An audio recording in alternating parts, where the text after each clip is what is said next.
دوا بە دوای جەنگە یەک لە دوای یەکەکان و بە تایبەت جەنگی داعش سوپای عێراق بەردەوام ڕوبەڕووی بچووکبوونەوە و لاوازبوون بووەتەوە و نەیتوانیوە بەرانبەر گرفتە ئەمنیە نێوخۆی و دەرەکیەکانی وەک هێزێکی خاوەن ئیرادە خۆی دەربخات.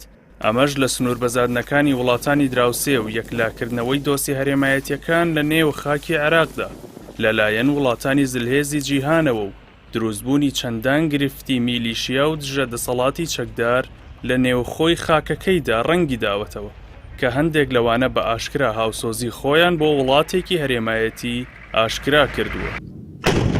بەهۆی سەرهەڵدانی جەنگی داعشش لە کۆتاییەکانی 2014 عێراق بیری لەوە کردەوە کە پەرە بەتوانە سەربازیەکانی بدات و ژمارەی سەرباز و چەکەکانی زیاد بکات. ئەمەش دوای بەرزبوونەوەی بەرچاوی نرخی نەوت و زیادبوونی داهاتەکان. بەپێی کۆتا ئامارەکان لە ئێستادا سوپای عێراق لە ڕیزبەندی 45مین بەهێزترین سوپای جیهاندا دێت لە ڕووی ژمارەی سەرباز و بوونی کەرەستەی پێویستی جەنگی لە بوارەکانی ئاسمانی و وشکانی و دەریاییدا. سوپای عێراق لە دوای ڕووخانی ڕژێمی بەعسەوە و لە دوای ساڵی 2014 خاوەنی 179,000 سەرباز بوو. لە ساڵی 2014دا لە کاتێکدا خاوەنی 209,000 سەرباز بوو بە هاوکاری هێزەکانی پێشمەرگە لە زەمینەوە و هاوپەیمانان لە ئاسمانەوە ڕوبەڕووی داعش بووەوە.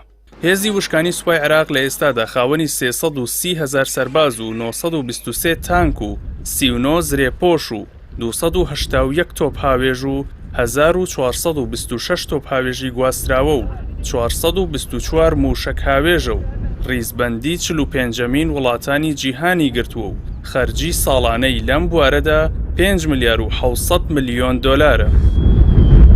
هەروەها هێزی ئاسمانی عێراق خاوەنی 361 فڕۆکەی سەربازیە کە پێک هاتوون لە 26 فڕۆکەی شەڕکەر، 33 فڕۆکەی هێرشبەر، 16 فڕۆکەی گواستنەوەی سەربازی، 112 فڕۆکەی مەشق پێکردن، 21 فڕۆکەی تایبەت، 164 هێلیکۆپتەر. بەمەش لە ڕیزبەندی 29مین سوپای ئاسمانی وڵاتاندایە.